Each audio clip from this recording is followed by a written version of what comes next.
And a TGIF, everyone, for the first time in 2026. Happy New Year from our family here on the podcast, Scott and I, and to all of you out there. Scott, welcome in. 2026 is going to be a big year, right? Happy New Year. I mean, Ole Miss won. They didn't even need their head coach. I mean, it was it's always a big time in college football if I'm locked into the games all day long. And that's not a diss to the sport, but just the way it works out. But yeah, watched all the games yesterday. It was a good start to the year. And we're recording this, what is it, Friday, I think? But it's Friday morning, right? And it looks like they're going to race for the first time this year at Santa Anita, just not on the turf. So that should be good as well. Looking forward to that. We've got stakes races for you around the country each and every week here on the podcast. If you're new to the show, if you're one of those folks watching on the video channels, X, or on First, or X, not on First Bet, but if you're watching on X or if you're watching on YouTube, be sure to like and share this out. Put your comments and your picks in the comment section as well. Help us grow the audience here. Be sure to follow us on that channel as well. And for those of you on our traditional audio channels, here are the races Scott and I are going to handicap over the next half hour or so. We'll start at Gulfstream Park on Saturday, where the Road to the Florida Derby gets underway and the big races towards the Gulfstream Park Oaks. We've got the Ginger Brew for the 3-year-old fillies, the Mucho Macho Man for the 3-year-old colts. Those are races 6 and 10. To Santa Anita we go. The Road to the Santa Anita Oaks gets underway with the Santa Ynez Stakes, race number 8 on the card there for the 3-year-old fillies. At Oaklawn Park, couple stakes races for the 3-year-olds. The Commodore going short, the Smarty Jones going long. The Road to the Arkansas Derby gets underway with the Smarty Jones Stakes on Saturday in Hot Springs. To Aqueduct we go, where a pair of stakes races. This is kind of the theme. The Bisanda Stakes for the fillies, the Jerome Stakes for the 3-year-old colts on the Wood Memorial Trail. Those will go as races 3 and 7 on the card at the Big A. And at Turfway Park, the Road to the Jeff Ruby gets underway with the Turfway preview. So you can see a theme here. Lots of newly turned 3-year-olds and 3-year-old fillies in action in stakes company this weekend. We've got a big promo for you on Saturday at Oaklawn Park. 1 million first rewards points are on the line in a hit and split if you can take down the late pick for Saturday at Oaklawn Park. That includes 2 of the stakes races that will handicap. We're going to get you halfway home in that, the Commodore and the Smarty Jones, part of that 1 million point hit and split Saturday at Oaklawn Park. All right, Scott, without further ado, let's just hop right into 2026. Let's go to race number 6 Saturday at Gulfstream Park. The 1 mile Ginger Brew Stakes, $175,000 on the line in this one. And I want to remind players that like to play handicapping tournaments, Beat the Host gets started this weekend on Saturday. It's Pete Aiello, the voice of Gulfstream Park. So you can listen to Pete call the Ginger Brew, and you can take it down Saturday in handicapping contest play. Be sure to check out all that. Scott, who are we going with in the Ginger Brew? Yeah, not creative in here, Jeremy. I've got some creative picks, and then in some of these races, I think they're going to be rather formful. And I think this is one of them. I'm not exact. Let's see. The morning lines, I did handicap it without the morning line, so I can pull that up shortly. But I like Spirit Doll here, who should be, I would assume, is going to be the favorite. Moved to the turf last time out for Safi Joseph and dominated a field there of stakes foes that day. Actually beat a couple of her rivals in here, and yeah, she's 2-1 on the morning line, so nothing overly creative. But the move, I really like what I saw when you move to a new surface or stretch out, and you come home. We like to refer to the Brisnet late pace ratings; they are good to us. She came in with a 90 late pace, first time turf after just 2 dirt sprints, and it was a pretty impressive effort.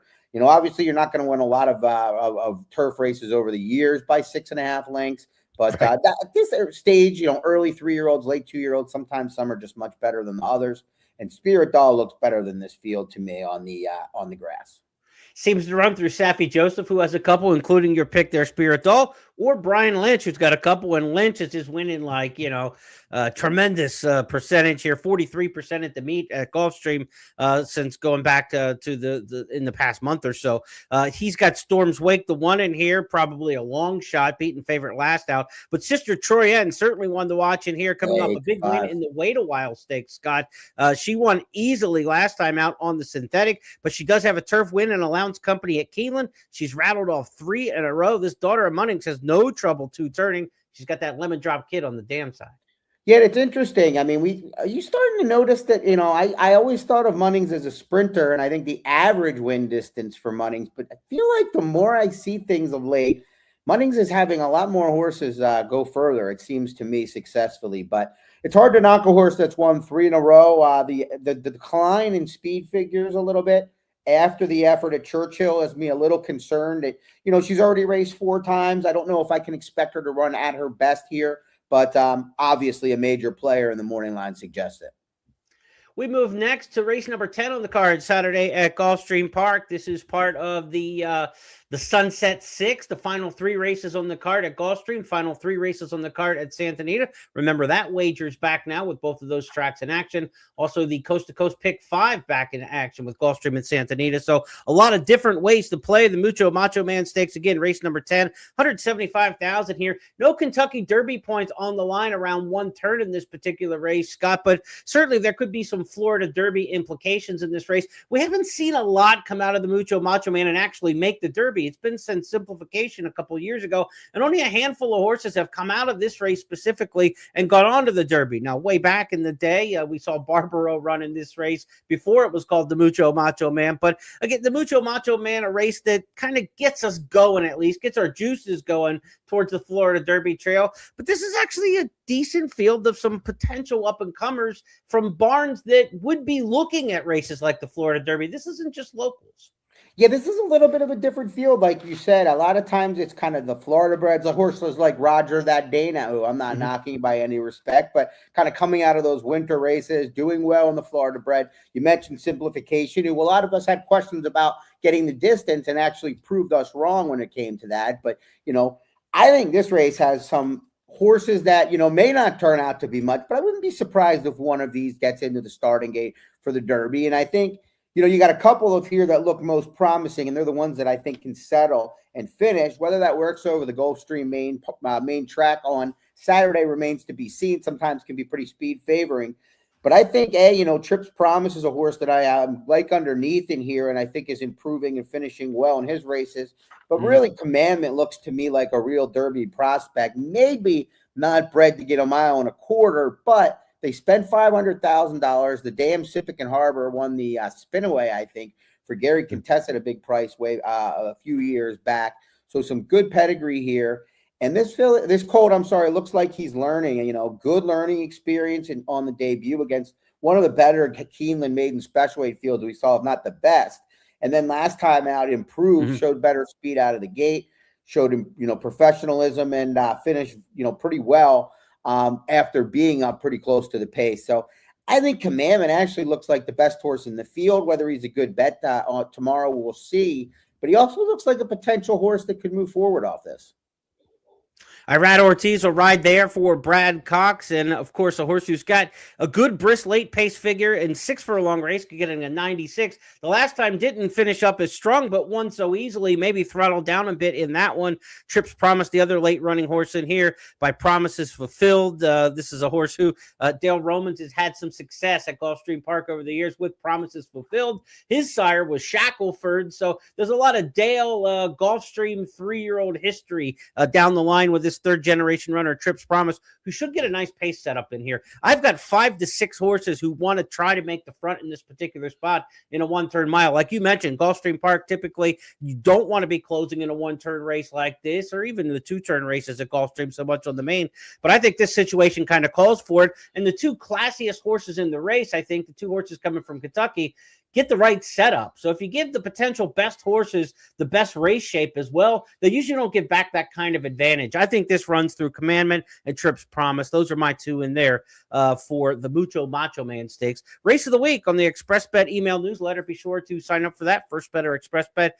You'll get my email analysis. I'm going to take Trips Promise because I think we get a better price there, being the better value of the 2. But Commandment probably goes favorite under Irad, and deservedly so for trainer Brad Cox. We switch gears now from Gulfstream to Santa Anita. Again, we want to remind you that the Santa Anita racing has been under a deluge this week. Heavy rains throughout.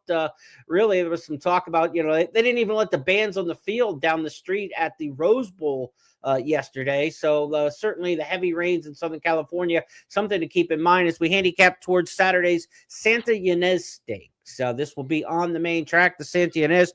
3-year-old fillies in here, a field of 5. There are 3 Bob Baffert stablemates. We see this kind of setup. It's almost like Chad on the turf on the East Coast, Bob on the dirt in these graded stakes, especially with the younger horses. Just a loaded hand here to play. He's got Explorer, Hamika, and also Toaster, a first-time debut winner at Los Al. But certainly it's about Explorer and Hamika of the 2 Bafferts who have the most experience in here. Scott, are you going to try to get, brassy and go against the 3 Bafferts in here? Or are we going to just try to, kind of guess through and pick through one of those 3? Well, a man inspired me a couple of months ago with his pick of Intrepido taking on a cavalry of Mr. Baffert horses. It can be done. It can be done. I am going to do it in this spot. I think Reverie makes a lot of sense in here. You've got Explorer, who obviously, if she, moves forward or runs back to her, most recent efforts, and even her debut where she sprinted, she's going to win, but she hasn't moved forward off of her debut, really. And now she's cutting back, and I just wonder if she's going to be sharp enough in the best form of her. I don't know. It's just a weird spot on the cutback here, drawing inside the other Bafferts. I just don't love it at what the price she's going to be. She's going to be odds on. Hamika's a filly that I've been able to beat successfully a couple of times, and the other 2, I'm not. The Toaster, that would be disappointing if I beat the other 2, and Toaster beat me, admittedly, from a gambling perspective, but. Rivera keeps getting better, and they bet this horse throughout. She beat Hamika last time out, turned the tables on her, and just stalked 3 wide and beat her on the square. So I think she's the best filly without question outside of Explorer, and that's kind of why I'm going to pick her in here, because I would never bet Explorer at the price she's going to be for the reasons I mentioned. One of the reasons she's going to be a short price is her first and only appearance at Santa Anita was a dominant win in the Oaklawn. Second, making steady headway, La Vie Lumiere in third, and Explorer is the new leader at the top of the stretch. Heaven's Bolt has been eased. Explorer's in front, coming to the furlong pole, opens up a 3-length lead. La Vie Lumiere and La Wally are head and head, second and third, but it's all Explorer by 5 past the 16th pole, and Explorer devastates the competition with an easy stroll in the Oak Leaf, presented by Oak Tree Racing Association. La Wally was a good second. La Vie Lumiere finished third. That's Explorer, winner of the Oak Leaf. We'll see what she does in the Santa Ynez. Scott's going against those 3 Bafferts. He's going to try to pull it off with Rivera in this one. Let's go to Oaklawn Park next up. They've got a pair of stakes races on Saturday's card in this portion of the program. They also have one earlier on the program for the 3-year-old sprinters. But we're going to look at the Commodore Stakes for older sprinters in race number 9. And then in race number 10, it'll be the Smarty Jones kickoff leg to the Arkansas Derby Series. Again, this is part of that 1 million point hit and split with First Bet and Express Bet. Play the late 4 with First Bet and Express Bet. Take down not only your pari-mutuel winnings, but share in 1 million first rewards points. Now, those rewards points can be redeemed for wagering credits, for handicapping products, for swag in the pro shop. So a good reason to build up your first rewards points, because they can actually pay and play with them down the line. So be sure to take advantage of that. Sign up for all the promos when you're in your account, when you want to play those. Late pick 4 Saturday at Oaklawn. I've got a full analysis of this written up in the blog section at First Bet and Express Bet. Scott, let's get your thoughts on the Commodore Overnight Stakes. 6 furlongs in here. These are for horses who have not won a stakes race in open company.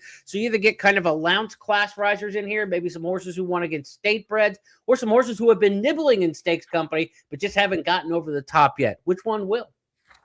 Well, I just don't. Again, we're looking at a case where Echo again and Concrete Glory should be the 2 heavy favorites in here. Safi Joseph's Concrete Glory, certainly deserving favorite, has won 17 races. But I just don't know if he's going to have it all that easy. He's never raced at Oaklawn. I just think there's questions to answer. Mm-hmm. And Echo, again, is far from a win machine. He's lost plenty of races that it looked like would set up well for him. So I was looking for horses that I thought could move forward in here, and I came up with number 6, Bourbon Bash, who's in the Steve Asmussen barn and must have headed there after the passing of D. Wayne Lucas, who had trained this horse through his first 23 races. He ran some big races, just kind of lacked the will to win. He's been on the sidelines since, but he comes in off a long series of drills, including several here at Oaklawn. A good gate drill, 2 back for Steve, who doesn't, want anything out of his horses in the maintenance work before the race. I think he's coming into the race well. No disrespect to the coach, but Steve winning a lot more races with these types of horses at this point of his career. Yep. He can move forward here, and he's 12-1 on the line. We'll see what price we get. Concrete Glory, Bourbon Bash, 2 that I consider, and I also used the 2 in here, Second ID. This is a horse who last time out ran in the Ring the Bell Stakes, and you say, well, what's that? That's not much of a race. That was Roll On Big Joe, Banishing, Tejano Twist, Skelly. That was every good sprinter on the grounds at Oaklawn. That could have been the Whitmore Stakes. That could have been the Count Fleet, one of the graded stakes later in the meet, but it was a December race, much harder than it should have been, and I thought Second ID for stepping up in class against those kind of horses actually ran fairly admirable in there. Nobody in this race, Concrete Glory included, is as good as the horses that we saw in that race last time. So I'm going to take a chance with Second ID. And what I've noticed handicapping these races at Oaklawn early in the meet, horses running back fairly quickly, second time at the meet, are doing really well. We see a lot of this where the horses back on 3, 4, 5 weeks. The meet just started like second week of December, and already we're starting to see horses run back and run really well on 2-3 weeks rest. I'm going to take that shot with Second ID, who last ran on December the 13th, again in the Ring the Bell Stakes. I've got it 2-6-5, the way I'm lining up in the Commodore Stakes, race number 9 at Oaklawn. Makes me think of the old Commodore 64, Scott. Remember that computer back in the day? I did, and we were talking about it before, but I kind of thought it was more the Atari days. I'm going to have to go back and figure out where it fit in. You're a couple years older than me, so I think you got more out of the Commodore 64, but I have memories of it. I didn't have it, and I wanted it, but did they name this race after it? Or? No, I have no idea what the Commodore is named after. Usually I have that research done. I know. I'd have to go back on my old Commodore 64, which was a home computer, if you're not remembering that. One of the very first home computers, very cheap model or whatever, but you could write very simple programs and prompts for it. And actually found the horse racing handicapping program in a book, probably Walden Books or some other place like that, to kind of give you a sense of the time and the era back in between running blockbuster videos, and wrote a program to handicap the horses. I inputted my own data out of the racing form, starts, wins, speed ratings, and track variants, because there were no buyer speed figures back then published, the average earnings per start, things like that. And actually, that was in my early handicapping as a teenager. That was one of the things I did, was write a computer program for that. Funny thing is I got completely out of any computer programming after that, and today I kind of hold my nose at computer programming and handicapping. It works for some people, but it's something that's passed me by long ago, and I'm more doing it by feel in the last 30 years. But the Commodore 64, if any of you out there remember that system, tell us about it in the comments. Did you use it for any handicapping back in the day, and did you have any luck with it? I'd love to find out about that. Let's go to the Smarty Jones Stakes. It's race number 10 on the card Saturday at Oaklawn Park. This is part of that late pick 4 hit and split that we talked about at Oaklawn. $250,000 in the Smarty Jones. There are Kentucky Derby qualifying points on the line for this one. 10 to the winner, 5 for second, 3, 2, 1 down the line for the top 4 or 5 finishers in here. $250,000 race as we get set at Oaklawn. This is the only listed stakes at Oaklawn in their Arkansas Derby series. They'll follow up with the Southwest, with the Rebel, and then, of course, the Arkansas Derby, all with big purse money for those. This is a pretty good field for the kind of race that it is, Scott. We haven't seen the Smarty Jones produce a lot on the Kentucky Derby trail. We did see last year where Lonnie Briley's horse ended up getting all the way to the Kentucky Derby out of this spot. A couple of years ago, Brad Cox had the Cost of Freedom, I believe, who ended up third in the Derby. Catching Freedom and Coal Battle, yeah. Or Catching Freedom, yeah, and Coal Battle, right. So you helped me out with the names there. I remembered the trainers and not the names. But I wouldn't have got them without you giving me the trainers if it makes you feel better, so. You're the one there. You go. On the fly. Yeah. We'll fill out each other's sentences. Universe has got certainly stakes caliber and quality in there. If you look at the running lines for Universe in this race, coming out of the Champaign, the Street Sense, and the Kentucky Jockey Club, he's been beaten when running second or third in those races by Napoleon Solo, Incredible, and Further Ado. There's probably not going to be many top 20 Derby lists that come out in the next, week or so, including mine later today on Countdown to the Crown, that do not include Napoleon Solo, Incredible, and Further Ado. All 3 of them are going to be horses that people are looking at towards 2026. So can't argue with the running lines for Universe. No, and you also can't argue with the fact that he's versatile. He He has tactical speed. He's not going to be like on the lead type most likely in these types of races, but the jock can put him where he wants to, generally speaking, and that's a beneficial as well. He wins his debut at Saratoga in a restricted auction spot, but did so, or no, that wasn't a restricted auction spot. Just it wasn't as strongest of field, but did it very professionally. And like you mentioned, not only was the competition strong in these other races, but not necessarily perfect setups. Napoleon Solo just dominated him on the front end. I mean, this was the horse that, other than him and Talking were the only ones that were really making up ground. And then that race completely fell apart late, and he was the one that kind of kept it together, very connected and incredible. We're coming from well out of it. I think he's a very talented horse, or, very classy horse, like you said, with the running lines. I'm wondering if there's going to be one better than him again in this spot. Yeah, and that's kind of like the way when you look at Universe, you say, look, you got to consider him like a Derby contender. McPeak's going to give him every chance to get there. He's got some decent pedigree. He's not a complete blue blood or anything, but he's got enough pedigree. He's got enough two-turn experience that's solid right now to not worry about him up to 1 1/8. And, he's run against good horses and run well. He feels like a safe horse right now to say this is a Derby kind of horse. But, yeah, you want to beat him in this particular spot. And I did the same thing. So, while like none of the other horses in this race may be on anybody's top 10 or top 20 Derby list, like you might see with Universe, I think somebody beats him in this spot. We kind of have the same feeling here. Well, yeah, I mean, you've got Rancho Santa Fe, who's the morning line favorite. I don't know if he'll go off favorite over Universe, but he looks like he wants to run all day. And, he's gone further in both of his races. He's been far outside in both of them. Now, Ellis that day the outside was a big time place to be. So don't overstate the ground loss in there. But he looks like kind of the one that I think will just continue to run. I mean, I'm already looking at him as a potential Belmont horse, the way he runs. And then you got Boca Beach Club, to me, who is asking for a lot here, but there's reasons to believe this horse has some ability. Strong gallop out last time out. Yeah. And then you got the other McPeak, who I sided with because of one. I mean, I like the last race. I think he's moving forward. But most importantly, it's very intriguing to me that Brian Hernandez Jr., who I haven't spoken to Brian. I know Brian, I haven't spoken to him about this, but I'm 99% sure he gets his choice in this spot, if not higher.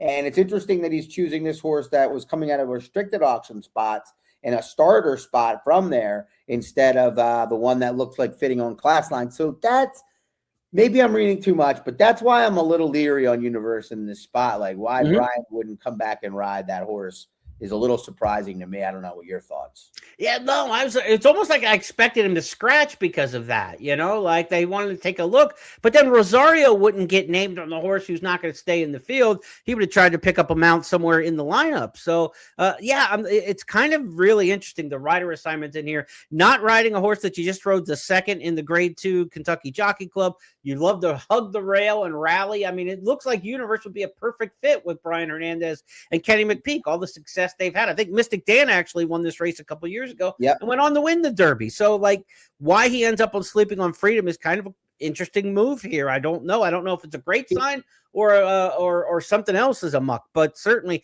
Sleeping on Freedom has to overcome an outside post position in here, but has won 2 straight and on numbers stacks up fairly decent with some of the others in this spot. You had mentioned number 3, Boca Beach Club. That's where I wound up in this race. I really like this horse. I loved his first start at Hawthorne to the point that I thought he was a lock in the Advent Stakes. I thought he was going to really run huge in there, and he just missed the start. He ended up last early in that race, spent the whole race in makeup mode, but it wasn't one of those where you make a move, stop, and then fade. The Peter Miller wire-to-wire winner in that race, who comes back in the sprint race earlier on the card Saturday, he just, got loose and went on with it.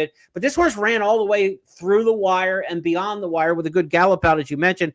Boca Beach Club, one of the reasons I like him is because he's by Omaha Beach out of a mine shaft mare. The sprints really aren't the spots where you thought he would be good, and he's been really good sprinting. So now we tap back to our old buddy Jeff Siegel here and his favorite handicapping angle, 2 sprints to a route. I mean, this form cycle to start the career like that is exactly what we're looking at. Boca Beach Club, now they go from Ricardo Santana, good rider, to elite rider in Luis Saez. It kind of feels like go time. They get a good post position draw here in the 3-hole. I don't think Universe is going to show speed from the rail. I don't know about Baytown Dreamer really having speed on the dirt, a horse coming off of turf races. It could be a really good trip, saving ground into the first turn for Boca Beach Club stretching out. So that's where I'm going. I've got this one with Boca Beach Club winning. We're both going to try to beat Universe in here. We're both going to try to beat Rancho Santa Fe. If you can beat McPeak and Cox, I think we'll get good prices on either one of our plays.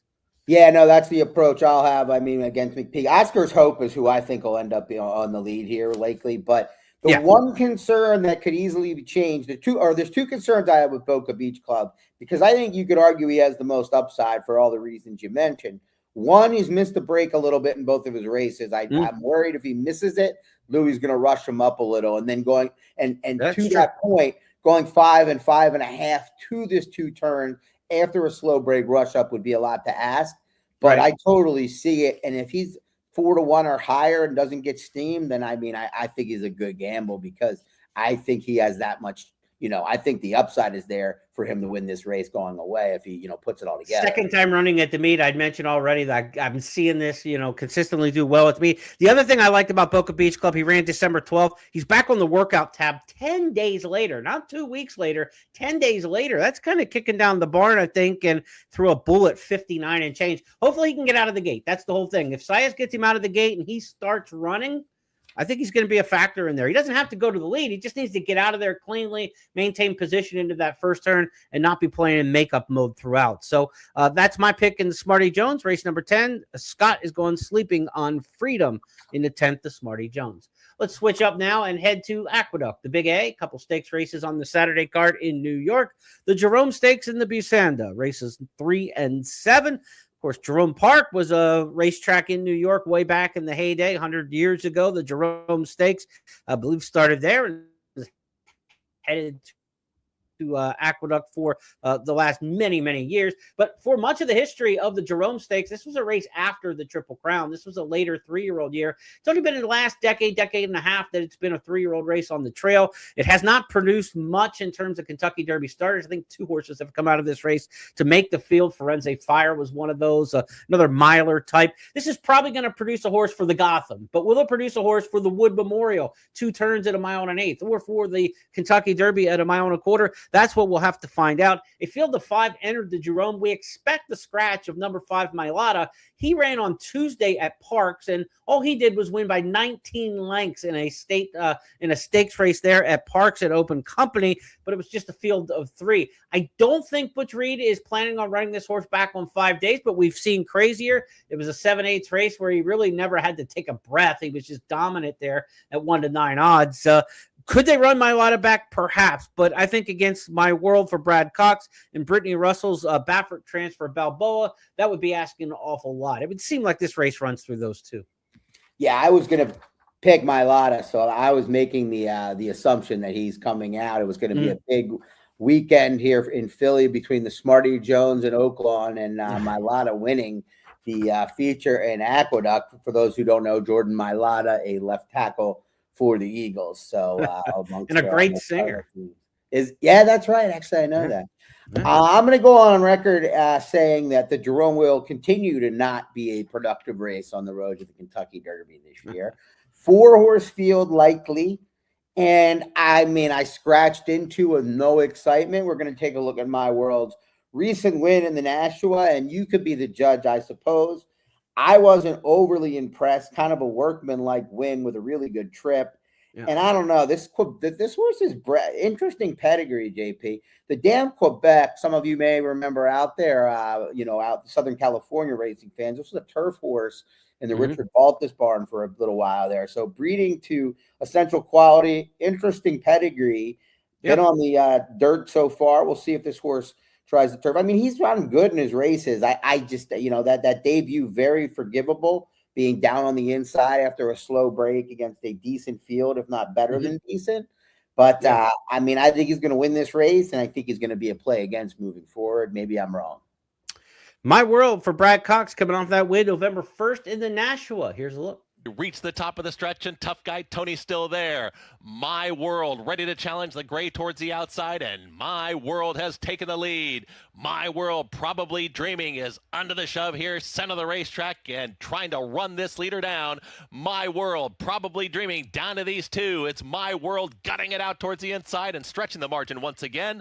My World will win it. My World wins the National, Probably Dreaming. Then day one starter in 1 minute 37. Like when they came to him that he had something. He had that little re-break action, if you will. And for Brad Cox, this looked like a decent 3-year-old prospect. Like you said, that essential quality on top. You've got some brilliance there, obviously. Essential quality, a top class horse, a miler or so, and really, a world record setter at a mile. And then you look at the bottom of the pedigree and Into Mischief, and that's the hot sire in the country, and the Quebec that you mentioned gets that turfy dam side, and that's a lot of times brilliance on top and a turfy dam side. That's kind of what I'm looking for in my Derby horses. That seems to be a very successful formula. And then you mix in, you got the Tap It in there, you got the Into Mischief. There's a lot of successful pedigree to that. I don't know how far he's going to run, but My World should get the job done in this spot. Maybe I'm being hard. You make a good point. The late, great John Asher as well subscribed to the Churchill Downs turf on the dam side factor being a positive, and I think that was a lot of feel from John more than anything else, not diving deep, and he had a good feel for that place, obviously. So I think maybe I'm understating him.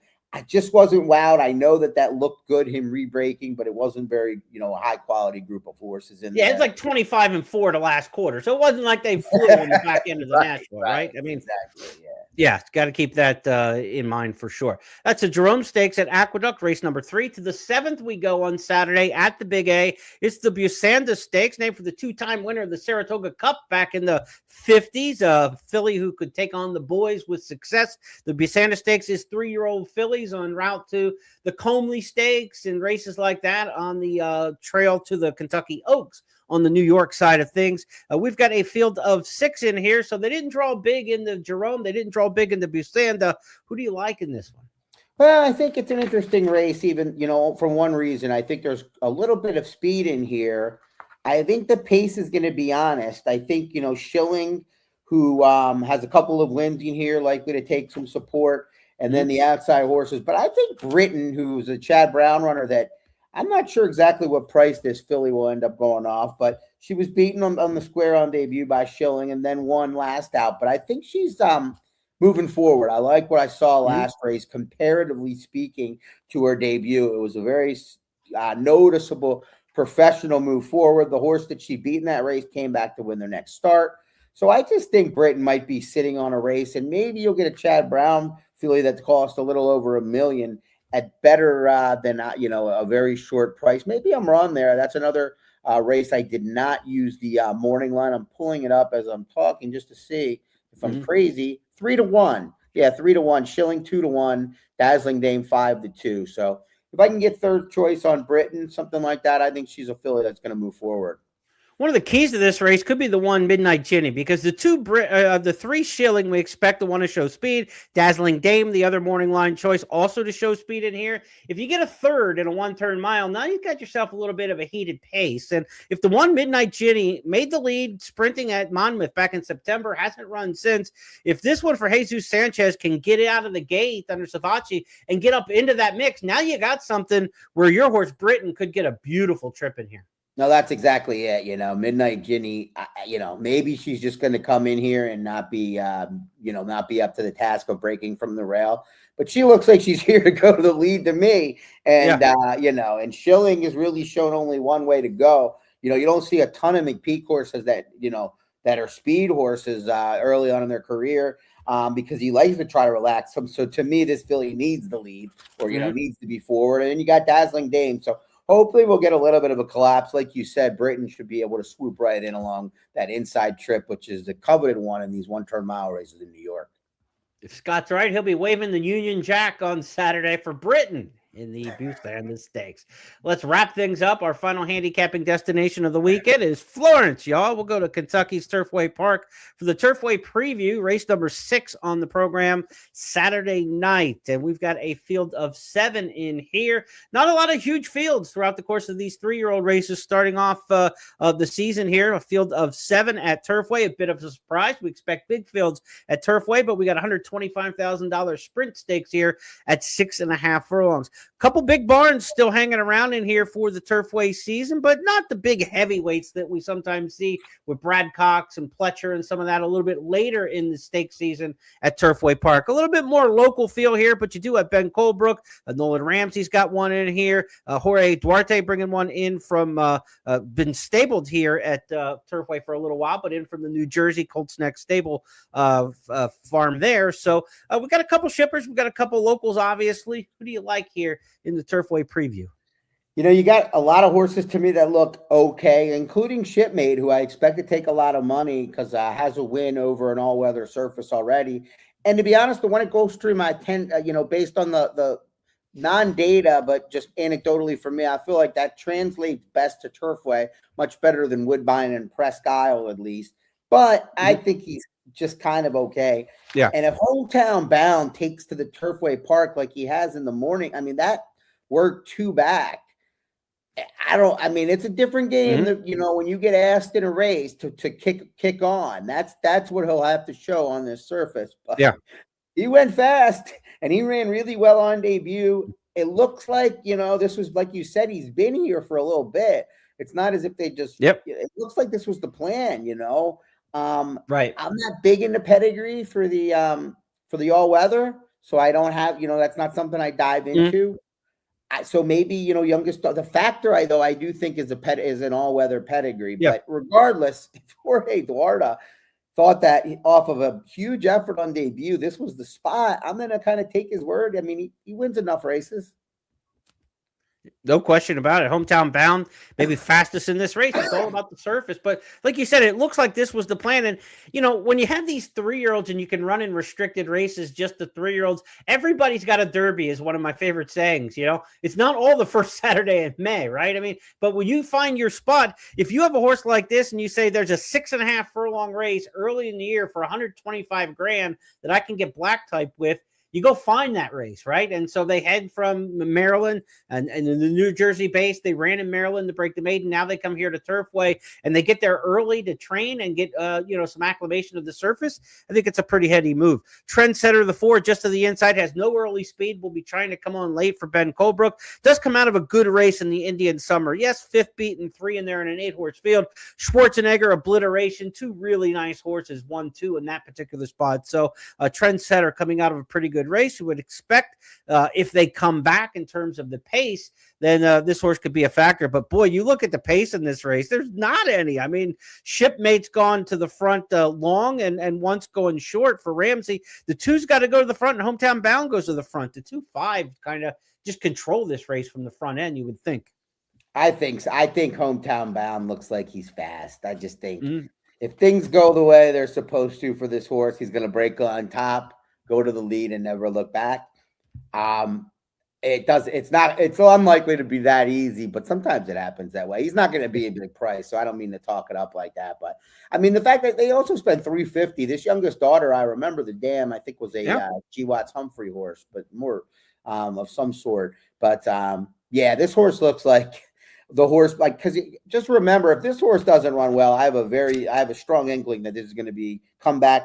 Unless Trend Center, perhaps, but I don't think you're going to want these horses moving forward into the prep races that are at further distances. Long way from 6.5 in the Turfway preview to the 9 furlong Jeff Ruby. It'll be coming up later in the meet, but you got to start somewhere. Let's see, and it's Derby Day for somebody, probably on Saturday night at Turfway in the 6.5 furlong Turfway preview. Okay, that wraps up our handicapping for the weekend. Quick reminder, $1 million point hit and split on the late pick for Saturday at Oaklawn, including 2 of those stakes races, the Commodore and the Smarty Jones. Also want to remind you, Beat the Host is back, our weekly handicapping contest at Express Bet. Remember, only our handicapping contests are played at Express Bet, not online at First Bet. So expressbet.com for the handicapping contest this weekend. Beat the Host is a situation where we take the last 5 races on the card at Gulfstream, first 5 races on the card at Santa Anita. Your job is to play $5 win bets in those races. If you beat the host win total throughout the course of the tournament, for that day. You will qualify for the Beat the Host Championship round, where you're going to play for some big money. $2,000 up for grabs, though, in weekly prizes each week if you have the highest totals amongst the players playing in there. So you want to get in the top 5. The top 5 each week are going to qualify for the Beat the Host Championship round. So handicap the last 5 at Gulfstream, the first 5 at Santa Anita for Saturday. Be sure to get involved. There is no entry fee for the contest. Your entry is your pari-mutuel wagers. Those $5 $5 win bets are how you enter and play the contest. So sign up for Beat the Host. Registration is available now. Each week it's a different host. Pete Aiello gets started this week. We've got Scott coming along somewhere. I think you might be on Pegasus Day. You're a part of the Beat the Host this year for the first time. Looking forward to it. Bring it on, listeners. Nah, I'm just kidding. Don't just try to know my picks listening to me and use them and then pick one spot where you're going to beat me. It's a little unfair advantage, but yeah, it'll be fun. Pete, I know was joking around that he's not. I think he's a pretty good handicapper, even though he was joking around earlier that he was not. He struggled in this contest last year. I think he did take the goose egg, and so therefore he's got. I'll be honest. I've been leadoff leg in this contest in past years, and also had that goose egg in leg 1. And you get some frowns from management when that happens, because they're like, "Yeah, Plonk, you allowed 714 players through to the Beat the Host Championship round now, so you gotta throw up some totals there somewhere along the line and get some winners." So we hope Pete Aiello starts off well, but we hope you do better for our listeners out there this weekend. Be sure to play. One note about the format for the Beat the Host. In the event one of the tracks scratches, all the races will come from the other track. So if there's a cancellation, for instance, due to weather, what we've seen this week at Santa Anita, if there's no Santa Anita racing this Saturday, all 10 races will come from Gulfstream in the handicapping contest. So if you're preparing and playing ahead, you'll know that. Now to give you a little bit of a leg up for listening to the show here today on some of the other competition. But we hope everybody's racing this Saturday. We hope everybody's cashing tickets as well. On behalf of Scott and everybody with First Bet and Express Bet, I'm Jeremy Plonk. Have a great weekend, everybody. We'll talk to you next week.